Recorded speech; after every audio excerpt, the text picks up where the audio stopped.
All right, our last presentation before the panel discussion is by Giny Cheong, and she is a doctoral candidate in the Department of History and Art History at George Mason University. She's working on her PhD, which will also be looking at questions of public perception and the mass media during several more of NASA's science missions than are mentioned in this talk, which is entitled Voyager, Exploring Through the Public Eye. But I know she's going to talk about more than just Voyager.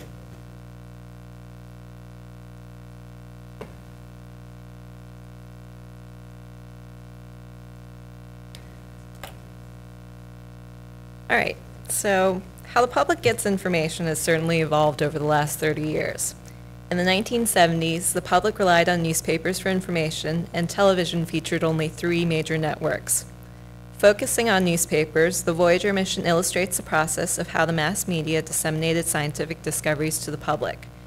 The Voyager mission sent twin spacecraft to take advantage of an outer planetary alignment of Jupiter, Saturn, Uranus, and Neptune that occurs approximately once in every 175 years.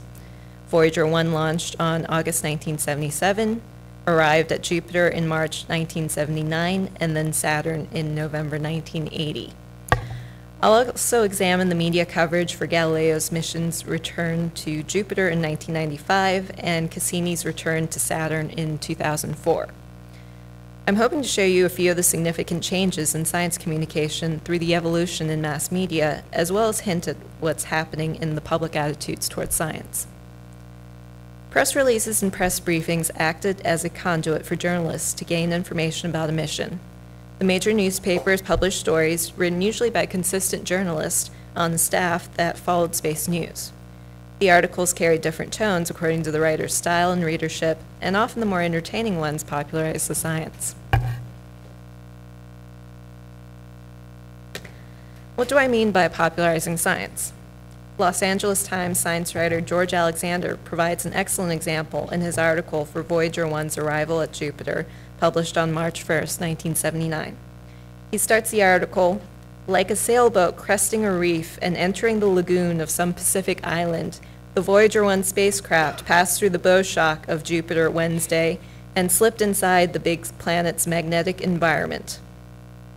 The simile makes a real-world connection to something most may have difficulty imagining and goes on to further explain the bow shock. It also hints at the risks inherent to the spacecraft before it successfully reaches its destination. Popularization isn't perfect. I'm sure that sailors or engineers might point out that the problems in making this analogy. However, these stories usually contain understandable writing and analogies, as well as enthusiasm, which relates to a wider public audience than the audience that's already interested in learning about things like this. During the planetary encounters, the media coverage shifted from the planned science objectives to the actual scientific discoveries and images. The press releases and briefings increased in technical and scientific detail. Science journalists, however, compensated for the detail by imbuing emotional values, surprise and wonder, to the news and personifying the science whenever possible through quotes and interviews. Newspapers also chose to emphasize articles through their placement within the publication, such as the front page or special sections. Although the mass media could not obtain their own images using photographers like most other earthly news events, editors determined space and placement for the dramatic images like this one of Jupiter's Great Red Spot. Here are a couple examples of headline news. The first one to the left and the middle one are from the New York Times, both by John Noble Wilford. The first published on Sunday, March 4th, 1979, and the middle one on March 6th, 1979, which is a Tuesday. The one on the right is from the Washington Post, also on March 6th. Voyager images appear on the front page of these newspapers, drawing readers to continue the story inside. If you note the first image and the second image, you really only get the image, and you don't get much of the story. You have a caption, and it tells you to keep reading inside. It's only the one on the right where you start getting the first few paragraphs of the story and continued inside. The other headlines on the page will include President Carter's mediation of a peace treaty between Egypt and Israel and China's withdrawal from Vietnam. John Noble Wilford had a remarkable career at the New York Times since 1965, and although retired as a senior science correspondent, still writes about science news today. Wilford has a more informational style in his reporting. He uses simple description combined with facts, like, the robot spacecraft sped within 174,000 miles of the multicolored clouds of Jupiter, and with its television cameras looked deep into the eye of the huge hurricane-like feature known as the Great Red Spot. Wilford uses quotes as a vehicle for emotion, such as citing, "We've had a total success," exclaimed Dr. Edward C. Stone, the project's chief scientist, at the press conference. He also quotes Dr. Bradford Smith from the University of Arizona, saying, "When he displayed the latest color photograph of the disk of Io, with its deep reds and yellow and a mingling of dark spots, he joked, 'That's better looking than a lot of pizzas I've seen.'" Thomas O'Toole repeats the same quotes by Dr. Stone and Dr. Smith, which reminds me that sound bites aren't exclusively found in television. O'Toole emphasizes the mysteries beguiling scientists, especially Jupiter's moon Io, which he quotes Dr. Lawrence A. Soderblom of the U.S. Geological Survey, saying, as one of the strangest bodies in the solar system. These articles emphasize the newness of the color images, despite being republished in the black and white medium, the questions raised by prior research on ground-based telescopes that might get answers, and the new questions still yet to be addressed. The newspaper editorials generally seem to agree that this exploration holds some fundamental value for humanity. As the Los Angeles Times editorial so eloquently states, "Like monkeys in a dark box, we use Voyager as a window into the blackness of space. We want to see what's out there.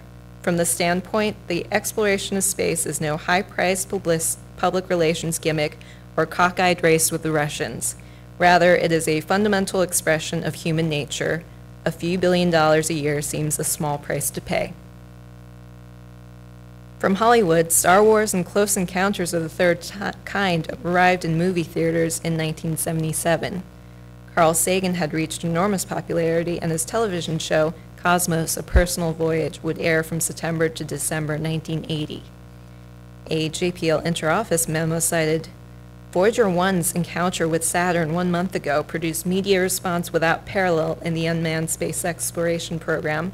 The total potential TV viewing audience was estimated at 100 million persons on 4 continents." Voyager represents traditional media reporting, where the journalists flocked to get news about the mission, when public affairs worked with the journalists to provide backgrounders and hold press briefings, and the journalist became the primary communicator for science news.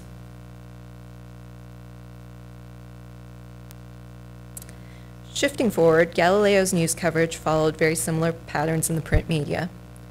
Although Pioneer and Voyager completed flybys, Galileo became the first spacecraft to remain in orbit around Jupiter and send a descent probe into the atmosphere in 1995. Before reaching its destination, Galileo flew by Venus and Earth from 1990 to 1992, traveled to an asteroid in 1991, and discovered a moon on another asteroid in 1993, and also covered the comet Shoemaker-Levy 9 in 1994. Galileo received extra pre-launch news coverage because of its many unfortunate delays and cost overruns before its launch in 1989. Galileo's high-gain antenna also failed to fully open on its long voyage, and the multiple attempts to remedy the issue received coverage as well. This is an example going forward a little bit more than the slide that will come after. That was published on July 22nd, 1996, and it's Galileo's spin on Jovian moons. And it was a half-page feature, and you'll note at the top it's nicely labeled Science, with a little print underneath it that says Astronomy. And looking at what's on the front page actually has information about the Olympics that year and the failure to find Trans World Airlines Flight 800's flight recorders. So this is a couple pages within the front page of the newspaper.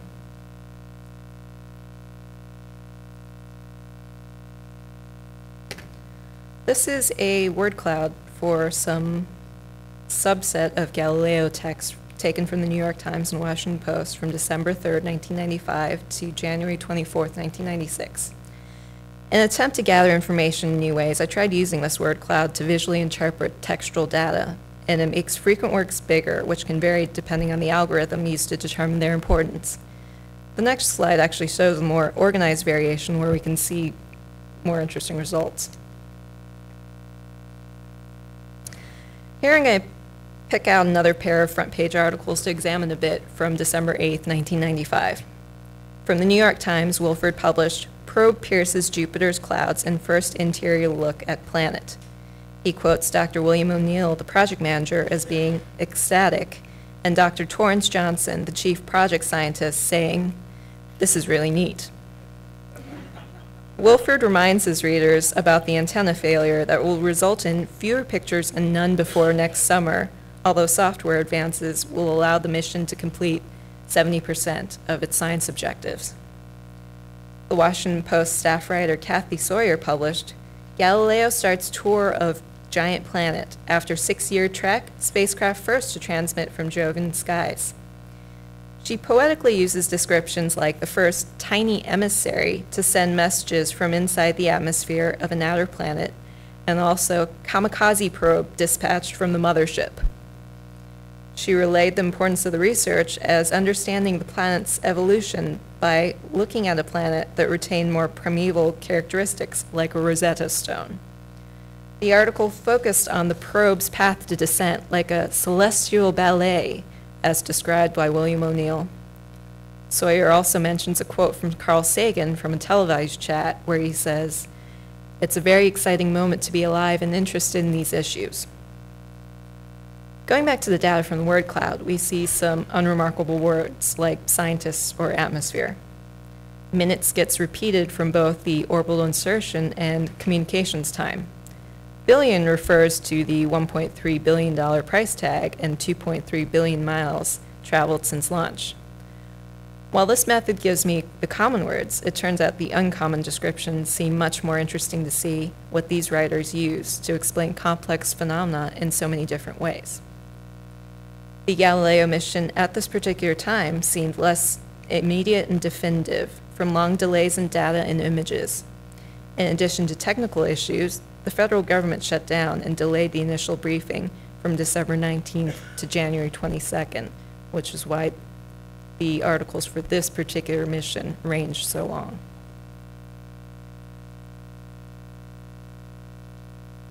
Moving on to Cassini, the Cassini mission became an international endeavor between NASA, the European Space Agency, and the Italian Space Agency. The Cassini spacecraft also carried the Huygens probe that would be released into the atmosphere of Titan, Saturn's largest moon. Cassini-Huygens launched on October 15, 1997, and finally arrived at Saturn on June 30th of 2004. Now, this is an example of an article published by John Noble Wilford in the New York Times, 31 moons now close enough to touch, on June 15, 2004. This is about 2 weeks before Cassini makes it to Saturn. You get the initial photos from that. And I have this here because I want to point out, for newspapers, there's something called above the fold and below the fold. Above the fold, here on this particular page, while it is the Science Times, so it's still within the newspaper, but for the front page of this particular section, you have something about hair restoration techniques, which apparently to the editors was more important than this preview of Saturn's moons. And also inside, and a couple pages later, I found interesting, there's an article by Kenneth Cheong, Making Science Fact, Now Chronicling Science Fiction. And it's about Donna Shirley, who managed the Mars exploration program and led the team that built the Mars Pathfinder rover, has become the new director for the Science Fiction Museum and Hall of Fame in Seattle. And there's some comments in there about using science fiction to excite and teach people about science. So I have this particular example because I like the juxtaposition of these various elements here. The 1997 Mars Pathfinder landing may have become the first event to make the groundbreaking transition into digital media and redefine how the general public learns about outer space. The New York Times reported 566 million hits in 30 days, and 47 million hits as the highest number on a single day, which surpassed the pre-landing estimates. Here's the artistic word cloud, and here's a more readable one.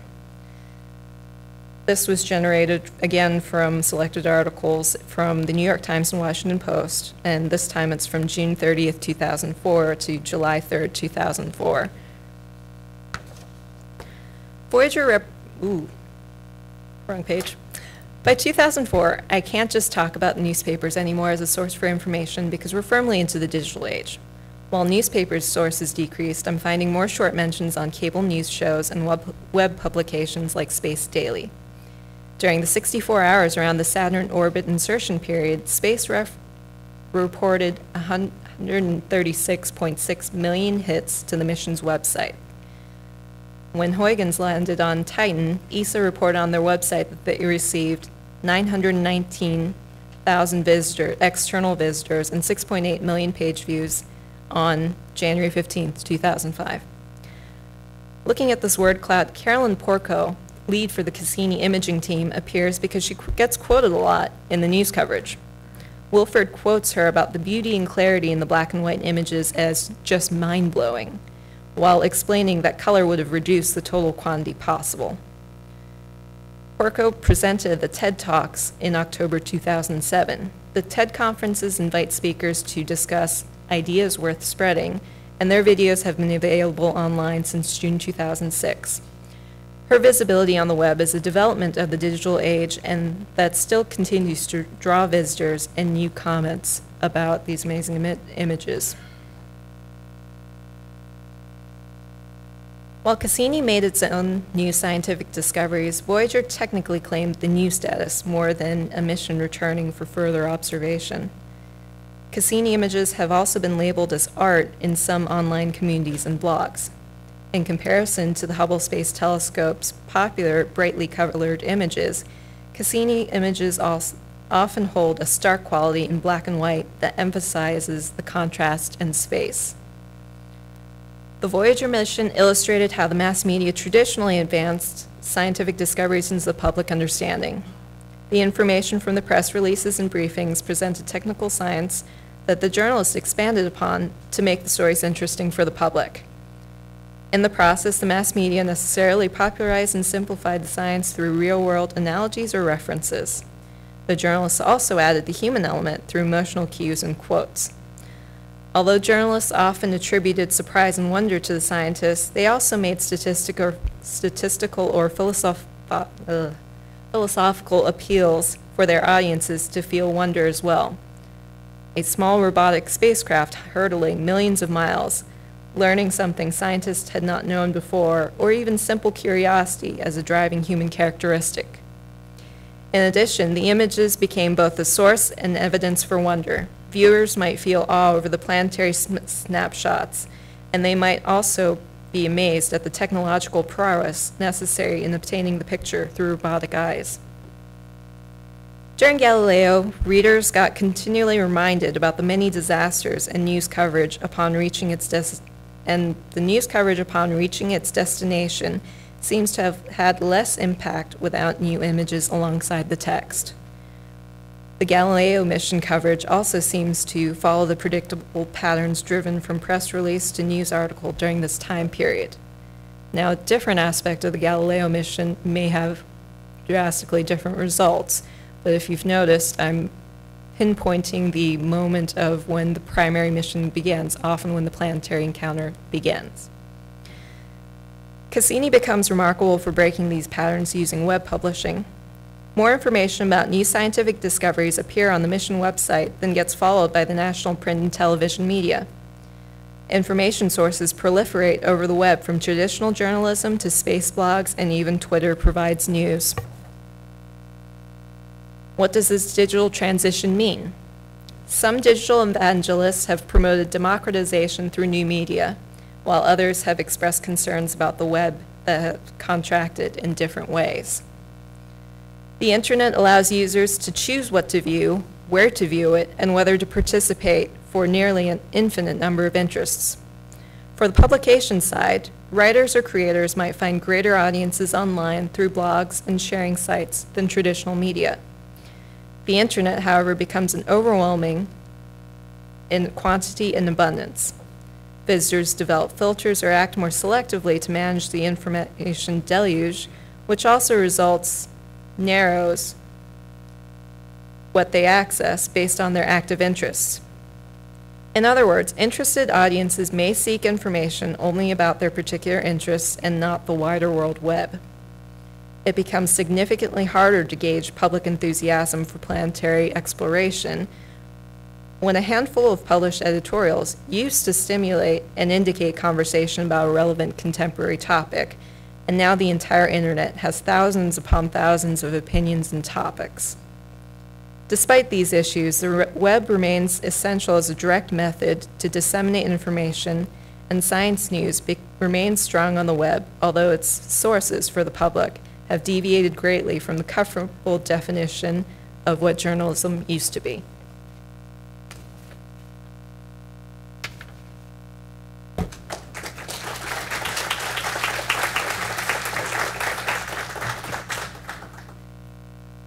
Do you have questions for this perfectly timed talk? You have a question right here.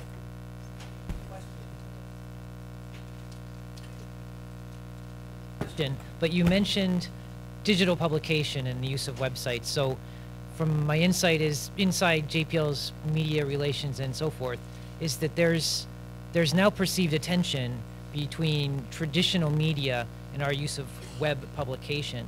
Is the same time is that we, NASA, JPL, want to market ourselves to traditional media. At the same time, we're also trying to sell ourselves directly to the public. And sometimes, from the outside perspective, those two things seem to be in conflict.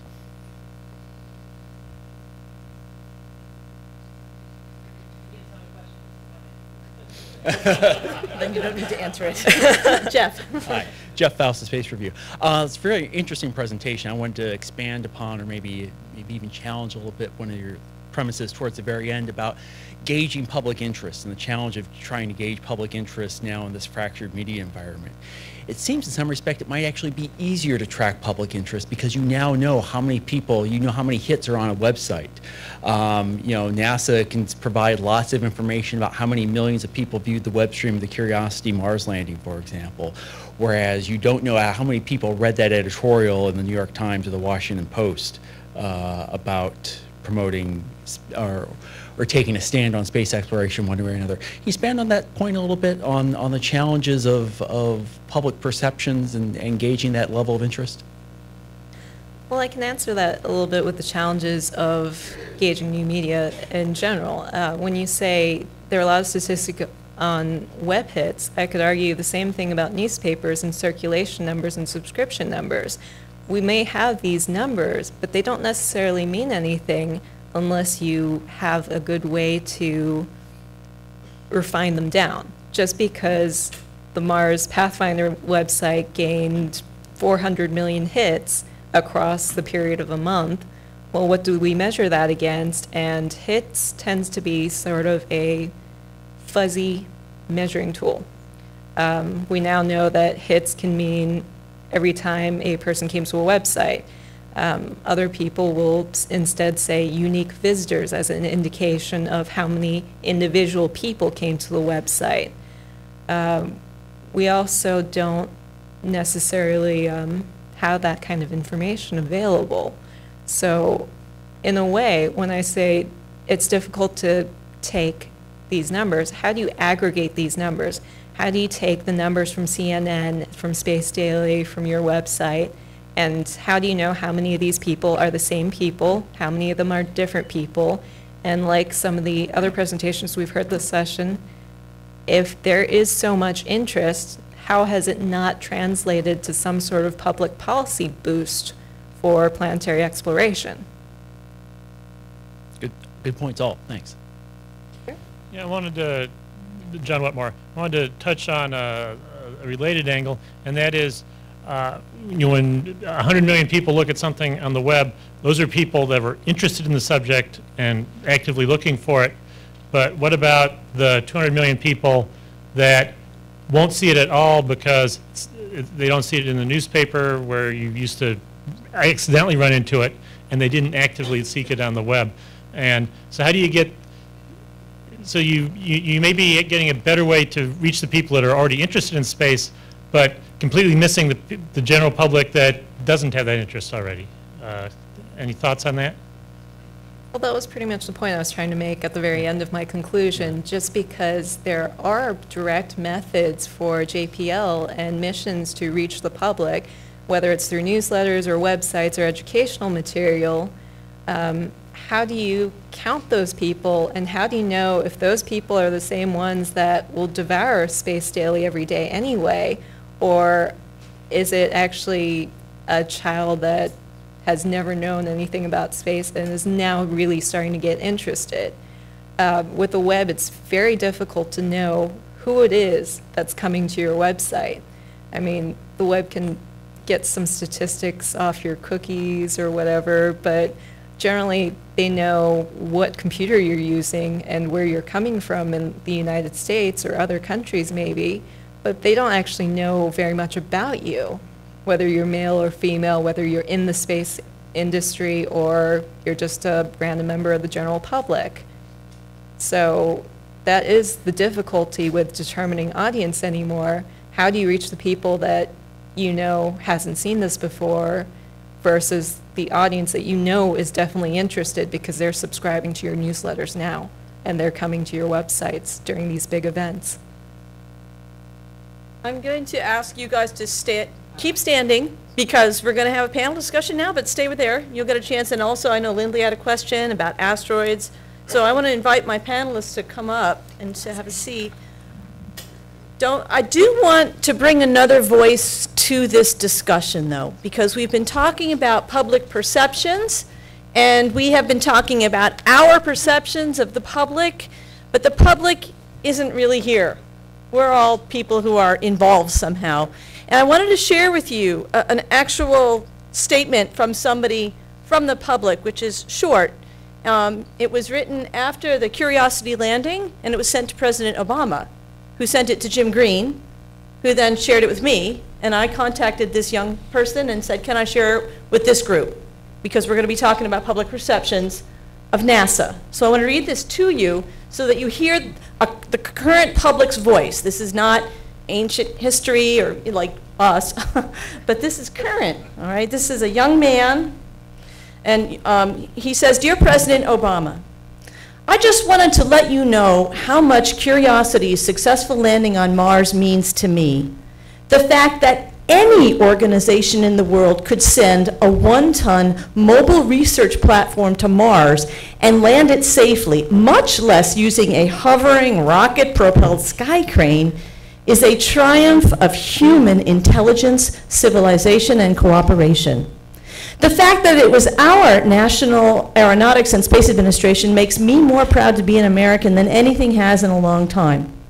What truly inspires me about this mission, however, is not the flawless success the NASA scientists and engineers achieved last night, or the staggering technological advances that have been fueled by similar exploration.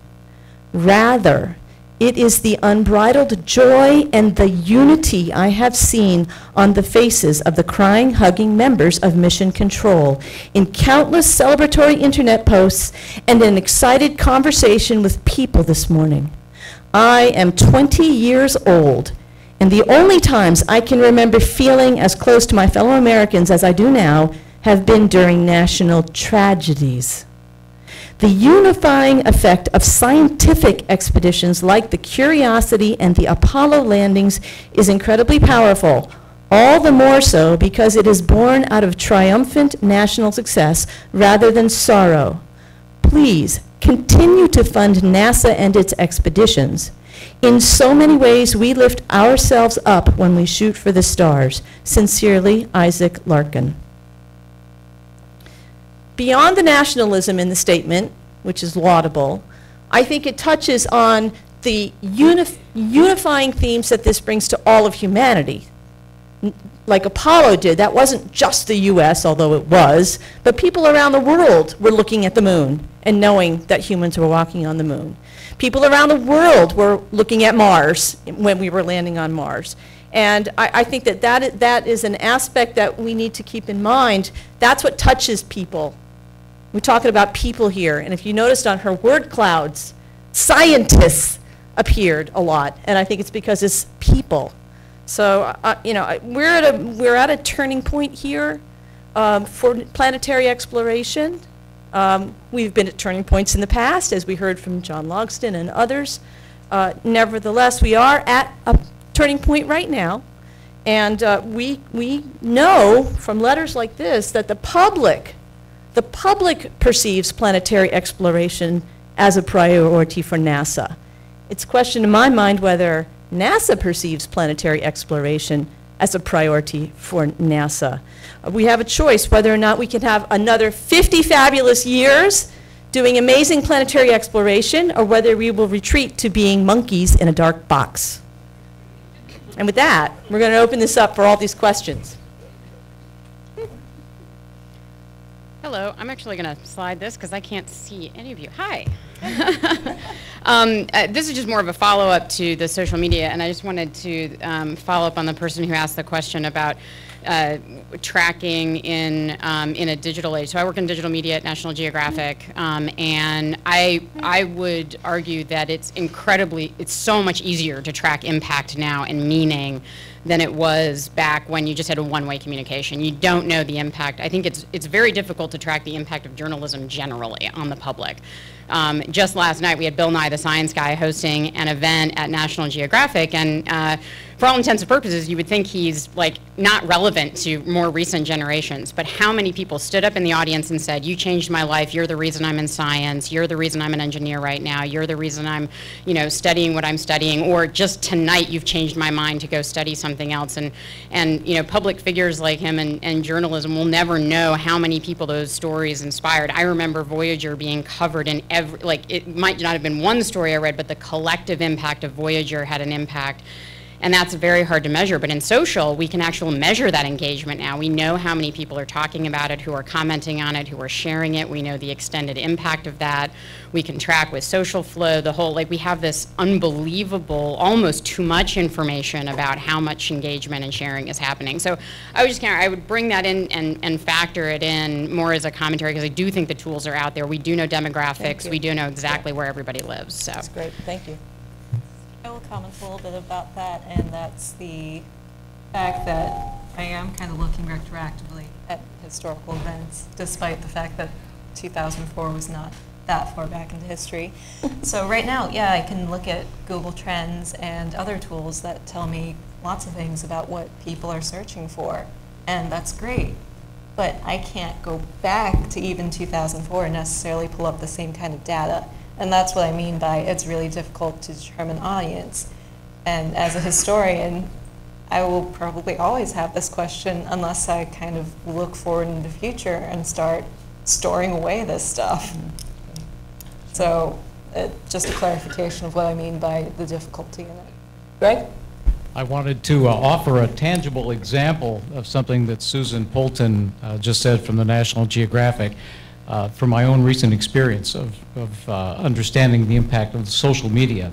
The week after Curiosity landed, I just happened to be here in town having dinner with Susan, and we were talking about the events over at Nat Geo, which we had last night. Susan is the vice president for the digital media division of National Geographic, so she knows a lot about this stuff.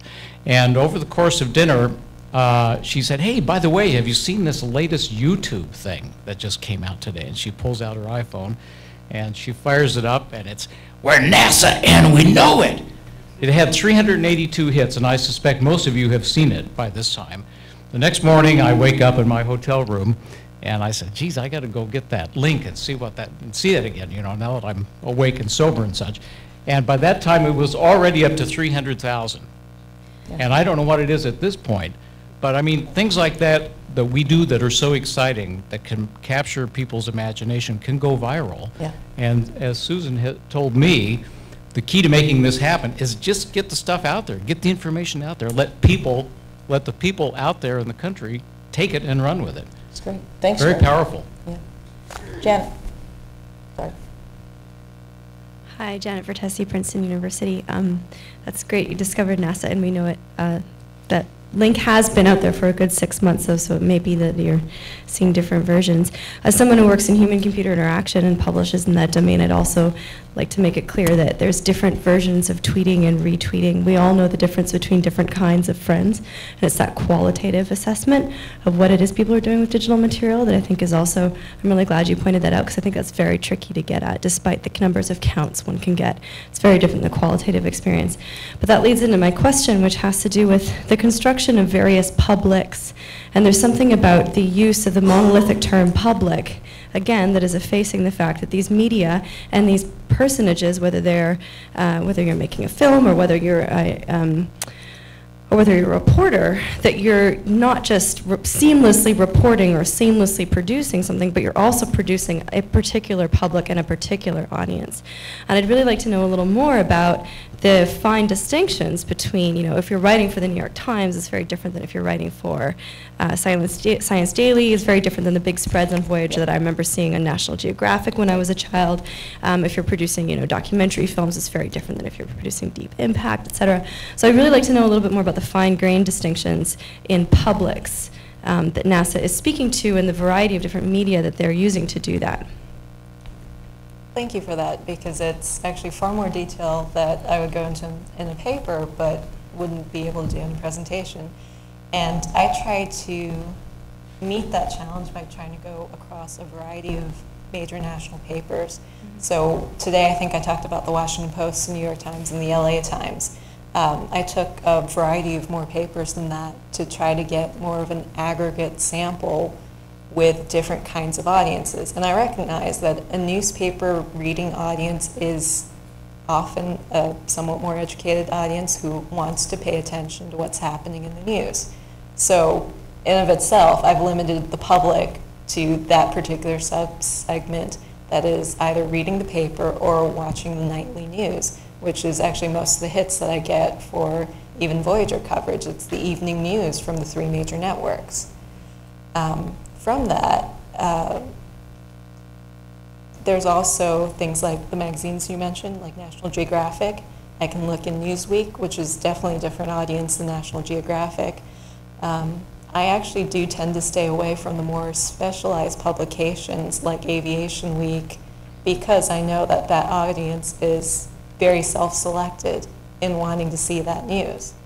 So I've even looked at kind of not so great newspapers like USA Today to see if they do mention these missions at all, because it's a great source that's a quick, easy read, and it's found in hotels all around the United States.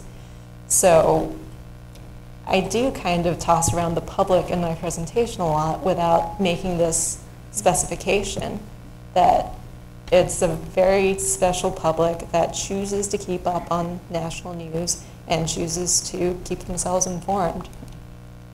To answer your question more generally, I think NASA is very aware of the different audiences that are out there, and they do track things like USA Today, public news. I mean, the New York, they were working on the Times Square because they know they're reaching a different audience in Times Square than they would in the New York Times. So they're very aware of that, and that factors in. Let's keep going so we get a few more questions in. And I know, Lindley, you were very patient last time, so I'm going to call on you now. That's okay. Thanks. Lindley Johnson, your local planetary asteroid defense officer. The question is going to be for Laura, but I also appreciate the thoughts of the rest of you. Laura, you pointed out that the public doesn't seem to be worried about the asteroid threat. And I'd like your thoughts on how much that perception might be influenced by the storyline that you see in all these popular movies and fiction stories that as you pointed out, the public seems to think NASA has all this money and we can do anything. We can land a 1-ton spacecraft on the surface of Mars. And the storyline always gets to a happy ending, that NASA might be trials and tribulations, but we always save the day. And so how much do you think public perception that public perception comes from always the happy ending to the movie. Well, it's a little bit more complex than that, in the sense that I am using those examples to read public perception. So I don't think they are driving public perception. I think it's a feedback loop where, as an audience, this is what we expect, and so that's what Hollywood gives us. So, you know, I think that. So you think there's this expectation on the public that NASA is going to be there to save the day? Oh, absolutely. Oh, yes. Yeah. Oh, yes. They may not know about many of the things that NASA does. They're surprised every time, you know, the general public that doesn't follow space all that well, that kind of the segment on the public. But I think if they knew that that threat was coming, they would pretty sure they would bet that NASA would solve it. We're a victim of our own success, Linda. Yes. Yeah. Yeah. Well, it's always an interesting bar conversation when I tell people what I do, and they talk about you know, well, NASA's, you know, obviously got the wherewithal and the material to, you know, to prevent this, and it's always an interesting perception from them when I tell them that no, we really don't. At best, we might be able to find them right now. I think, though, it's clear that the public perception is that NASA has a whole lot of really smart people. And if they discover an asteroid coming in, that NASA would marshal its resources and put all those real smart people on the subject and try to get something done. And I talk about this a lot in public lectures. And you know, even though one of your conclusions was that education is not the answer, I think that was sort of what you said. I've found that people honestly don't know about things like comet impacts, asteroid impacts. They get those little wake-up calls, like you said, and then they kind of drift back into complacency. But I do want to say that, you know, there were things that were threats, and I want to make this analogy and maybe have you comment on it. People didn't used to wear seat belts, ever. Like when I was a kid, you know, throw all the kids in the back of the car and drive off. But now everybody wears seat belts, all right, because we've learned that it is important for saving lives. Do you think there's an analogy? Well, one is, my conclusion was not that we should stop the education effort. Please let me clarify that. I think NASA should continue to educate because we have to, because a learned society is a worthy goal, and you know, we have to continue that. But what I meant to say was that if the goal is to drive public policy change, then you know, you may find that education may not lead you to that. Education in and of itself will be a worthy goal, but maybe it won't lead to the public policy change that you want. That was the point. But also on the threat, again, this is a very unique threat. It's not car collisions. It's not you will see accidents. We've all seen car accidents. We have not all seen a really big catastrophic asteroid impact. Most people had seen an asteroid impact, but not one that will scare you. They don't connect the two. Yeah. So you know, in the literature, you will find that scientists are very aware of, you know, crying wolf, and if they start saying, you know, blowing up the threat and saying that, you know, comets and asteroids do impact the Earth every day, and you know, therefore a real big impact can come at any moment. You know, they could be crying wolf, and the public may not like that because then they will be proven wrong, and they may not believe that message. So it's also not saying that effort should be discontinued, but it's that there's a challenge there, and that I don't think that just talking about the issue and trying to explain it the best way you can will solve that. Yeah. I just want to make sure I bring Linda into the discussion by mentioning the Andromeda strain, you know, where we combine the impacts and the microbes together. I wanted to just follow up. We'll get to you. I'm going to him first. Laura's assessment of this issue, because there's a small, credible body of research in science and risk communication that explains how informing and educating non-expert audiences about science and risk may not have the effect that you desire. In other words, the more informed that a non-expert becomes about a scientific or technological issue that is a potential hazard or risk, the more they may decide this is a problem they don't want to deal with. It could go, you know, it could go either way. So my feeling personally as a scholar and as a citizen, I think that it's an obligation on the part of federal agencies and federally funded researchers like myself to inform anybody who wants to know about the work that we do, everything we do know. It's, you know, we're doing this in the public interest, but education is not the key. It doesn't solve all your problems. Yeah, okay. Question? Hi, thank you. My name is Steve Williams. I work in Jim Green's shop as the EPO guy, but I'm a detailee from the National Air and Space Museum, where I was chair of education. So I've been working for the last 10 years with the general public, and I really wanted to resonate on the discussion going back to Greg and some of the previous responses in how the public, how we deal with the public. We are trying to drive public perceptions. Okay, we do a great job with the specialists to be in their educational process. Our good students are as good as they ever were, and they're as plentiful as they ever were. But we're doing a progressively less good job, in my opinion, in dealing with the public, in the non-specialist. Now, let's see, in a private universe and some of these other things, jaywalking, there are people, most people, at least in the United States, have a fundamental misunderstanding of basic science. And if you're going to use a risk assessment argument, you're talking to people who live on the San Andreas Fault in the shadow of Mount St. Helens, and who actually believe that if they roll sevens 3 times in a row, they're never going to roll a 7 again. You know, Las Vegas pays a lot of electrical bills on these kinds of misperceptions. So my point is that we have to do the same thing any kind of a mass audience entertainment thing does. The reason that they have the little kid with a crummy telescope discover the killer asteroid is because the audience would never identify with a real scientist doing a real study using real equipment. That's foreign to them. They've got to feel like they're part of the participatory exploration process in learning as well as space exploration. In our day, the baby boomers, I'll be quick, wanted to use role models to stimulate their imaginations. But young people today don't do that. They're more attuned to mechanical assistance, electronic assistance to the exploration process. So by approaching it that way, and the social media is a big help with that, is a big deal. But one comment I fielded more than any other since Curiosity landed was, how cool is NASA these days? They landed a 1-ton craft on Mars, and one of the guys that did it was wearing a mohawk, okay? Never mind any of the science. They could identify with that, and that's what I would like to leave you with. Sorry, I was long. Now we have time for just 2 very brief comments, or questions would be even better. Please. Okay, I just thought might be useful to add a couple of numbers to the conversation. That much of the conversation in this entire session has been limited to the United States. But there is a self-selected group of people out there, members of the Planetary Society in 100 countries. The Planetary Society exploded from nothing to 100,000 members at its founding. There are not that many now, but they're still in 100 countries.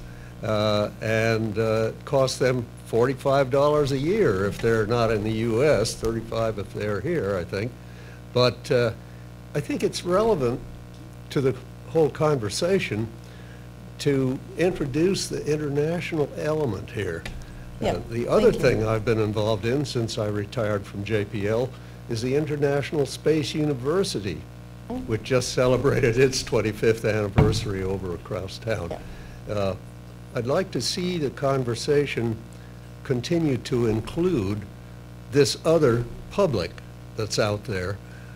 I realize that they don't have as much influence, perhaps no influence, on what happens in Congress or whatever, but they are important because they're supporters.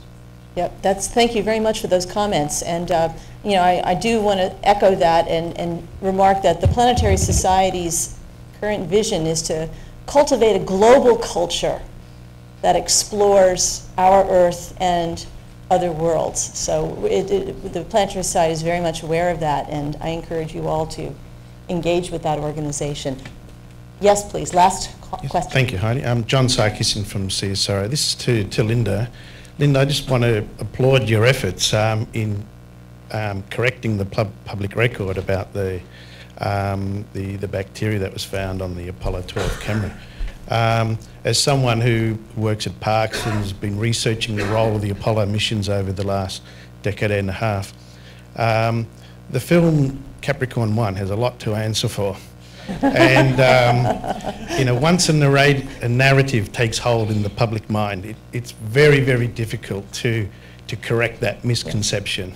And so any effort to correct the public record and bring things back to the truth is fantastic, and I applaud your efforts on that.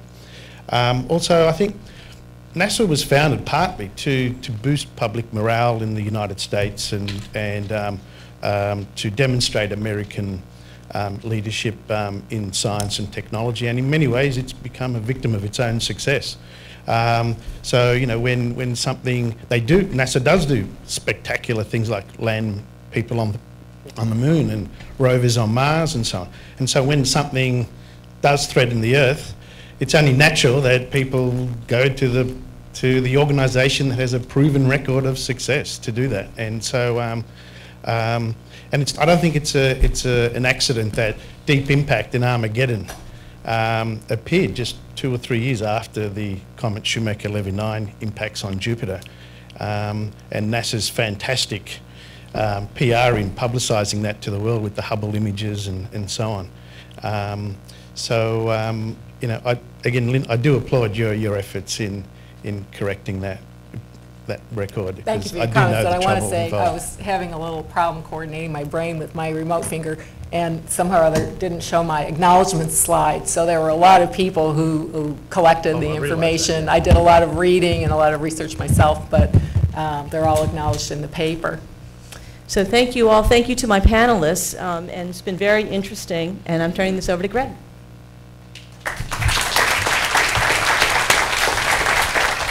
Thank you, Heidi, and the gang of 3 pale but certainly not stale ladies. That was a very stimulating conversation, and in fact, the whole day has been. I think we should thank all of our panelists and all of our speakers. So Bill asked me if I might say a few words to kind of wrap up today as we segue over to the reception here, and my mind has been expanded. I mean, setting aside the fact that I'm a member of the, the program committee that put this together, this has exceeded my expectations tremendously. And I think the fact that everybody is still glued to their seats since 8:30 this morning and still raring to go says we probably all feel the same way. I don't know how you wrap up a day like this because we've covered so much territory and we've all learned so much from it. That it would probably take a day to wrap the whole thing up, just the past day. I did want to share with you one major insight that I got from today's conversations that I didn't really appreciate up until today. And I say that in spite of the fact that I've personally had a passion for solar system exploration for all of my life. In fact, I have to tell the story. I was first caught, I guess I should say, bitten by the bug of insatiable curiosity at the tender age of 7. It was a starry summer night in rural Indiana.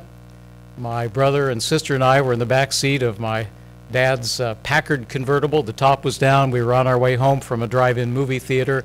Our heads were on the back, looking up at the starry skies, the spectacular Milky Way overhead because the skies were really dark then. And Heidi, a spectacular bolide, went streaming overhead, exploded into 2 pieces with a loud boom, sparks flying out of it. It was unbelievable. So in unison, I'm sure my brother and sister and I all said the same thing. Dad, what was that? My father was a metallurgical engineer and a great fan of science fiction. And we had been seeing science fiction movies from a tender age. But to his credit, he answered responsibly that night. He said, son, I don't think it was a spaceship. Why don't we go to the library tomorrow and we'll start researching it? And I've had this passion, and I'm sure that virtually everybody in this audience has as well. So getting new insights, at this time, at this phase of my career, I'm really impressed by that. The thing that really hit me today is, we all agree how fantastic it is what we do, but I've come to appreciate even more just how tenuous our fate is. And I think that when Jason Callahan gave his marvelous background this morning, That's when it really hit me. I mean, we've had the ups and downs, we've had the lost decade, and, you know, it really takes a perfect alignment of three major constituencies to keep us on this track. We got the folks who are the, well, they're really four, Jim is right. I'll get to the fourth one in a minute. One of them is on Capitol Hill. Another is at the other end of Pennsylvania Avenue. There's a constituency within NASA, the senior leadership. When they're all aligned and the public, the fourth, is behind all of this, fantastic things happen. But what we have seen through the history of the past 50 years is most of the time they're not all aligned. And I've realized today from our conversations that the thing that sees us through those periods of time, and the reason that we're still here, is the leadership that our community has produced, the people with a vision, with a moxie, with a savvy, the passion, and I should say the savvy to know how to use it in order to beat back the odds and keep things going. Most of them are actually in this room here today, or they have been, and I personally want to say thank you. Thank you very much, and I'm looking at two of them right now, for what you have done to keep this enterprise alive. And I think that as long as we can continue to do the exciting things that we have been doing, Curiosity on Mars, all of the new things that are in the pipeline, we will continue to inspire the next generation of leaders like the folks in this room who will keep us going. That's what we're going to need, because times are going to be tough and we got to keep doing the exciting stuff. So I wanted to say one other thing. I mean, this has been a magical day for a lot of reasons, but I think several of us commented before that when you put together historians and sociologists and scientists, really cool things happen. Who would have thought? And I think we owe a big debt of gratitude to NASA's chief historian, Bill Barry, and to the National Air and Space Museum chief historian, Roger Lanius,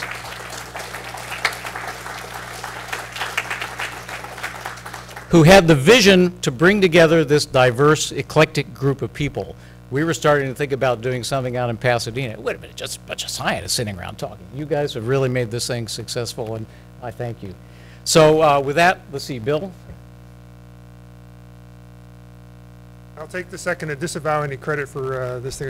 It's a very big team effort, so thanks to everybody for the help. Two quick announcements. One, there's been a lot of talk about planetary protection this afternoon. We actually produced a book about planetary protection last year called When Biospheres Collide in the NASA History program. And I'm sorry that I didn't think to bring some copies over, because we have some copies of other books we've done. So we'll try and get some copies of that planetary protection book over here tomorrow. Anybody wants a copy, feel free to help yourself. Okay, so paid announcement about our products over with. Let's turn to the reception. Those of you who signed up for the reception, you're welcome to join us on the far side of the lobby over there in the Space Experience Center. You'll be given a ticket for a drink, and if you want more than one drink, you're going to have to buy it yourself. There'll be a cash bar available there. If you're a civil servant and you've accepted more than $50 worth of things from Lockheed Martin in the last year, you should hand some money over to Kelly. You want to stand up for us? Kelly, Victor French back there, our intern, is going to be manning the table, and there'll be some of the folks over there too. They'll be happy to take cash or a check from you to cover any difference there. Or if you're a political appointee and you're required to do that. The rules have changed a lot thanks to our friends who have had some issues with conferences in the last couple of years. So please be careful about it, attending to those issues. Enjoy the evening, and we'll see you tomorrow.